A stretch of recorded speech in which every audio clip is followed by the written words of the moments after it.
जड़मूल से खत्म करने के लिए भारत का मिजाज अब धीरे धीरे बदलता जा रहा है। पिछले कई सालों से पाकिस्तान की शह पर देश में चल रहे आतंकवाद को भारत अब और सहने के मूड में बिल्कुल भी नहीं है।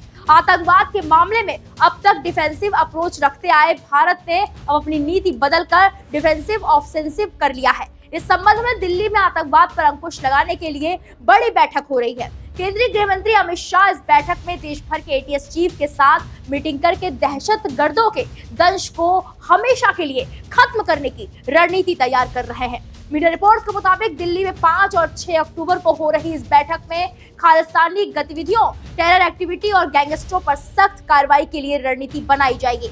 एनआईए को एंटी टेरर कॉन्फ्रेंस 2023 के नाम से हो रही इस बैठक में देश भर के एटीएस प्रमुख शामिल हो रहे हैं। इस बैठक में विदेशी धरती से खालिस्तानी आतंकी और गैंगस्टर के गठजोड़ के खिलाफ कार्रवाई करने का भी प्लान तैयार किया गया। मामले से वाकिफ अधिकारियों के मुताबिक ये बैठक कितनी अहम रहने वाली है, इस बात का अंदाजा इस बात से लगाया जा सकता है कि एनआईए, आईबी और रॉ के चीफ भी इस बैठक में शामिल होकर देश के सामने मौजूद सुरक्षा चुनौतियों की जानकारी देंगे, साथ ही उनसे निपटने के उपायों पर अपनी रणनीति पेश करेंगे। रिपोर्ट के मुताबिक इस बैठक में आईबी, एनआईए और एटीएस समेत विभिन्न एजेंसियों में टेरर एक्टिविटीज के इनपुट्स शेयर करने का मैकेनिज्म भी तैयार किया जाएगा। बताते चले कि विदेशी शह पर चलने वाले आतंकवाद को लेकर अब तक सॉफ्ट रहा भारत का मिजाज धीरे धीरे बदल रहा है।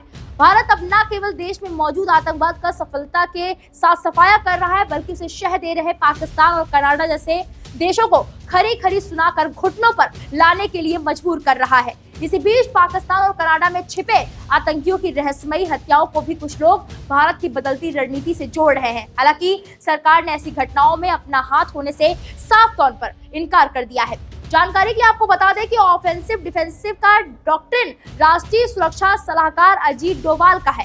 एनएसए बनने से पहले अजीत डोभाल ने एक कार्यक्रम में इस डॉक्ट्रिन के बारे में विस्तार से बात की थी। उन्होंने कहा था कि आतंकवाद को लेकर भारत की नीति फिलहाल डिफेंसिव है, यानी कोई भी हमला होने पर वो डिफेंस करने में जुट जाता है, लेकिन एक वक्त आएगा जब भारत को डिफेंसिव ऑफेंसिव होना पड़ेगा, यानी कि उसे अपनी रक्षा करने के साथ ही आतंकवाद पर जवाबी पलटवार भी करना होगा। फिलहाल इस मामले पर इतना ही। बाकी बड़ी खबरों की आप देखते रहे वीके न्यूज। नमस्कार। वीके न्यूज, राष्ट्र के नाम।